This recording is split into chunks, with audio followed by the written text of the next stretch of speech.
Hi everyone! I'm in such a fantastic mood today because it's finally sunny in Stockholm. It feels like it hasn't been sunny since the beginning of the year, and the whole January was just like gray or snowy. And check this out, it looks amazing. Finally some blue sky! This is a Swedish star. It's very traditional to have around Christmas, but I should take it down, I think.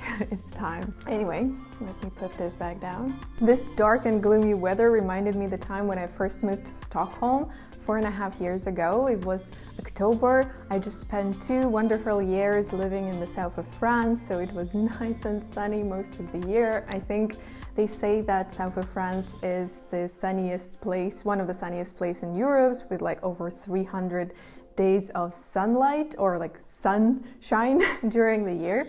And there I was moving to Stockholm, starting to work on my first job in a real company, like real 9-to-5 full-time job. And coming here in October when the darkness was just starting to creep in, it was getting colder and colder and darker. And at the same time, I encountered the differences between how it is to study and how it is to actually work in a real company 9-to-5. And today I wanted to share with you my tips on how I learned to transition between the university and their real job. So to give a little bit of a background, I've been studying in unis for overall 7 years. I did a 5-year degree in Russia and 2-year degree in south of France, where I lived before Sweden. And before that, I also studied in school for 11 years. So I got really used to the ways of working in university and school, where you have specific subjects, you have specific deadlines when you need to learn certain things. You know what you need to learn. You usually have textbooks and your teachers are helping you out. And it was really hard for me to transition to work where you're pretty much on your own. And you have to manage your own time, you have to manage your own deadlines. So today I wanted to share 6 different learnings that I had when I was transitioning from university to a real full-time job. Thing number 1 is that even though you're out of uni and technically you stopped studying, you should never think about it as you stopped learning. You will always have to learn, especially in careers like technology, IT, data science, software engineering, but I think in any kind of career, in any kind of field, you will have to constantly learn new techniques, new tools, new algorithms, new ways of working, new products, new business ideas. You will constantly have to learn, and you should never have an expectation that this is it, like I'm done, I'm out of university and I will never have to spend days and hours behind the book or watching a course anymore, because that's not the case. I think it's really valuable to come to work with the same mindset as you are in university, with your notepad where you're constantly writing down all the different things that you want to check out later, that you heard during the meetings or when you are on one-on-ones with your manager. It's really important to have the ability to write down meeting notes. I personally prefer to use a physical notebook to do that, because especially when we were working in the offices on one-to-one meetings or meetings with not too many people, it's really hard to still keep that connection with each other while you're typing away on your laptop. So I'm trying to write down like analog notes. I have a I have a notebook like this where for like every page I'm just writing down random stuff that I remembered from a meeting, maybe something that I want to do, maybe something that I need to check out later, maybe some tasks that I discovered from that meeting. And after the meeting, I browse through my notebook, and some of those things I like Google and check out what I want to see about them. Some things I put up in my task list in a Trello. Overall, I think it's super useful to constantly be in the mindset of like, I need to remember or write down, even better, as much as possible, because you really never know when it will be useful for you. Not all of those notes, of course, are useful, but usually it really helps. Point number 2, which is still related to learning, is that you should never feel afraid asking for questions and clarifications. Especially when you're just starting to work in a company as a junior developer, data scientist, recruiter, and so on. you are expected the most to learn. You're not expected to perform, you're not really expected to deliver for the first few months. You're expected to learn and become independent in your work. So asking questions about ways of working in the company, different tools and tech that they're using, custom tools and tech that they're built in the company and how to use it. A lot of the questions about the business area, what's the business of the company, how do we determine what's important and what's not, what are the goals, what are the priorities, all those things. Don't be afraid to ask those questions. It's really important, and often it actually works for you when you ask a really relevant, good, thought-through question to your senior peer or your manager. That kind of gives them a better impression about you because you seem like a curious person who wants to actually know the details about the product and the work that they should do. So there is usually no stupid questions when you're showing your willingness to learn. What I advise and what I tend to do myself is before asking some specific questions, I try to check it out myself. Maybe there is already some material that I can read on company knowledge base, or maybe the question can be answered through Google. If after a little bit of invested time in researching that, I don't find the satisfying answer, then I figure out that this is a relevant question to ask to my senior colleague or just a colleague, and then I go ahead with asking those questions. At the same time, I think it's really important to point out, if you feel like when you ask questions in a company, most of the people make you feel like, why are you asking this? Most of the people try to feel superior over you because you ask those questions, or make you feel ashamed or as an imposter. Maybe this is not the right place to be. What I noticed in the places and in the teams where I enjoy to work the most, people are usually welcoming curious people that ask a lot of questions. And if you feel like you're being judged and treated unfairly because you are that kind of person that asks a lot of questions, figure out whether the company culture is a good fit for you. Oof, let me have a drink.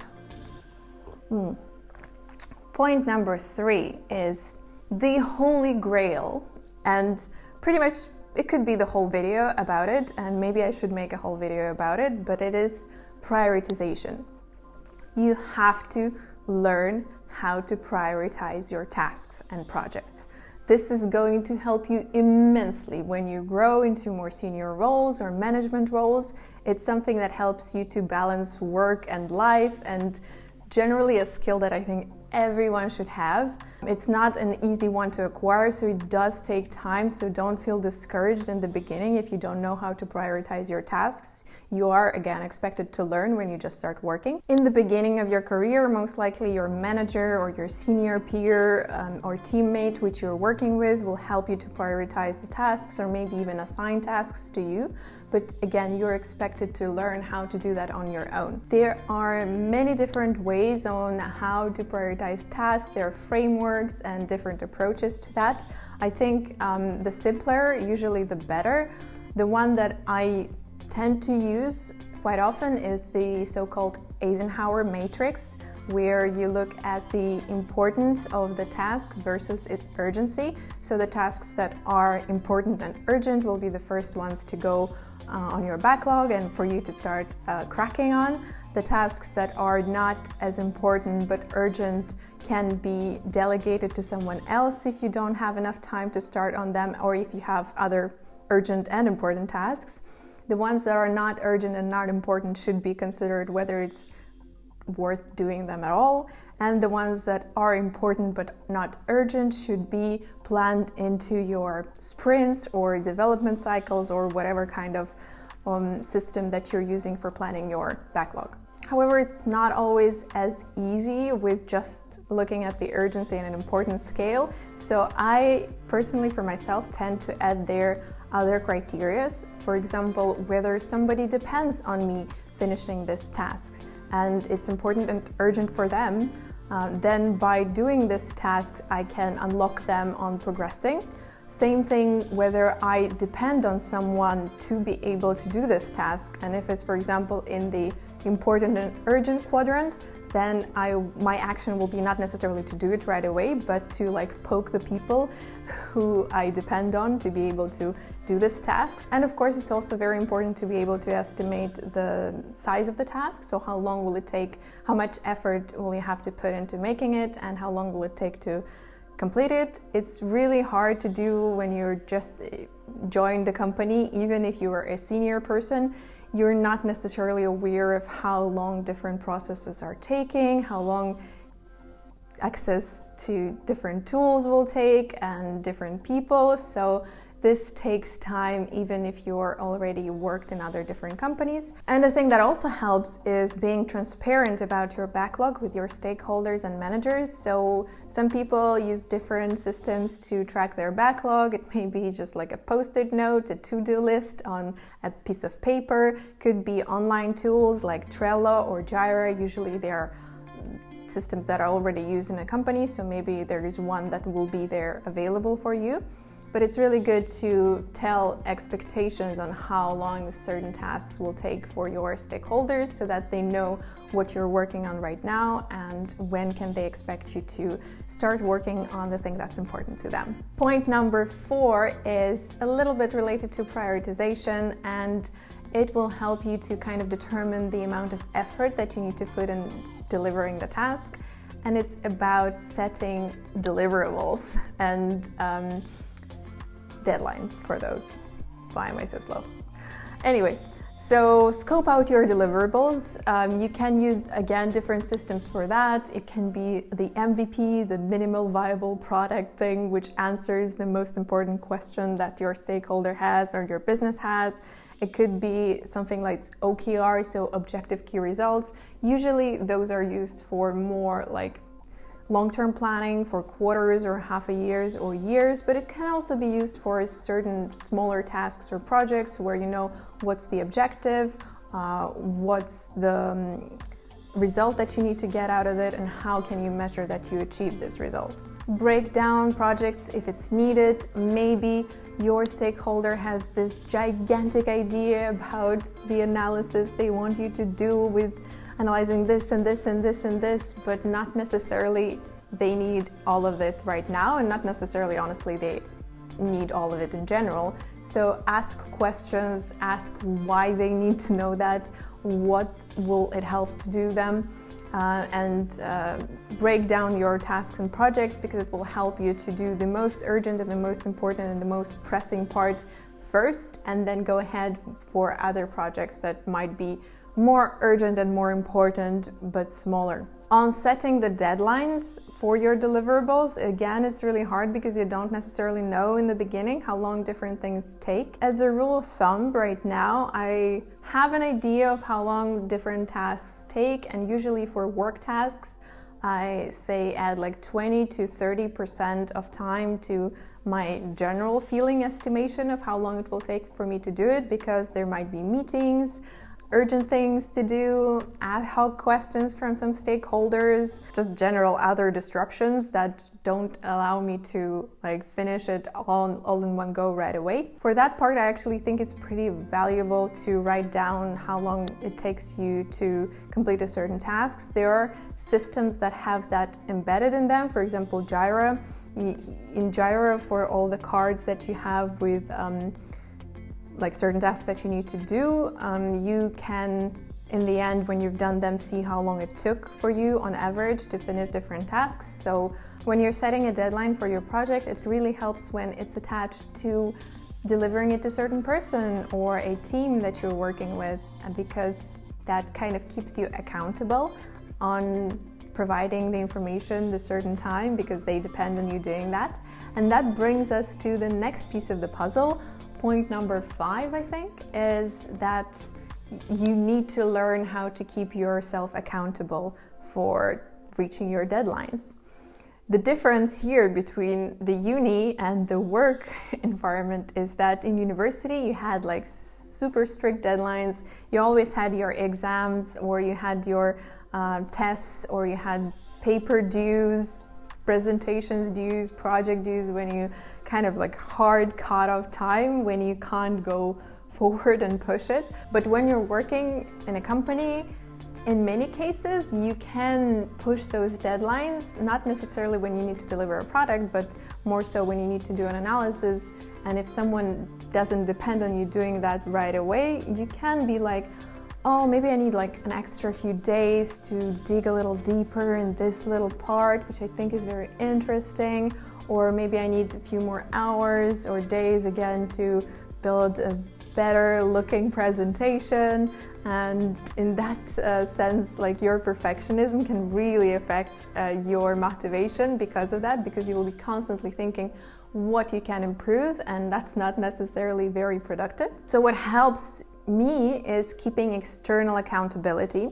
Usually I tend to book meetings with people to whom I'm delivering that presentation or research or analysis or project, like sometime ahead in the future, reasonably, where I feel like I can be done with the most part of it, because that will help me to like say, okay, this is a cutoff. Like maybe I can do much more analysis and do this and this and this and this and that, but I need to present to them something that's valuable at this date, and I'm going to do exactly that much. It keeps me on the edge, and it helps me to understand and realize that time is not flexible or not extendable anymore, and I need to do my part on time to enable other people to do their job. And the point number 6 that I wanted to share is a little bit more about surviving in your career in long term, and it's about motivation.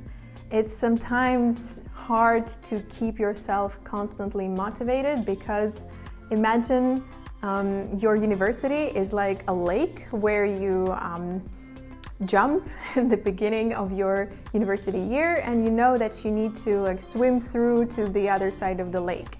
You know how long it takes for every kilometer or every every mile to swim. You know exactly what you need to get there. You see the other side, or you see the end of it, and by the end of the semester or year, you're reaching that side. You feel like you've progressed, and you have been motivated by seeing this other side of the lake. But when you're starting to work in a company, you're thrown into a giant ocean with no boundaries, with no other sides of the ocean that you can see, and you still have to keep moving and getting somewhere. And the ocean is like the enormous amount of information, different projects, different things that you need to do. Of course, there's like various different ships that may be a delivery of certain product that you need to work on, or a talk, an external conference that you need to do, or other people in different team that depend on you. So like there are boats and ships, but you're still kind of swimming on your own, and you can swim pretty much anywhere and in any way, and you can explore anywhere. And at some point you feel like you have to swim against the current and push through, and you feel like you're not moving at all because there's always more to learn, there's always more to do. What helps me at work is to keep track of my projects and my accomplishments in a separate file or a separate place. I actually have a separate whole video about it. I think it's still pretty relevant on how to keep track of your progress. I'm going to link it up here. But in a nutshell, keeping your CV updated with the projects you work on and the value you brought, keeping like a spreadsheet or whatever, notes somewhere on writing down your accomplishments, things that you did, what kind of skills that you learned, people who you worked with, and come back there, every few months to just like read through your accomplishments, realize that you've actually did a lot, even though it feels like nothing is changing and you're just swimming in the same place. Really helps to keep your long-term motivation, really helps you on performance review processes within your company, where you need to talk about how you performed during a year or a quarter, and overall just like gives a boost of self-worth and motivation to like realize that you're not standing in the same place, you're actually moving, even though the ocean of potential possibilities of things to do and learn is pretty much limitless. I hope this helps, hope this was useful. Let me know if you agree with some points, if you've been working recently out of university. I hope it works out for you and don't make the same mistakes I did, or you don't struggle as much as I did when I just started working in a company as compared to studying in university. And thank you for watching and have a nice day. I'm gonna have a nice day for sure because it's so sunny, so I'm just gonna finish the filming and oh my god, go for a walk in the sun because who knows when we'll see it again. I don't know. Probably not this month actually. Maybe some point later in the spring. Oh well, have a nice day.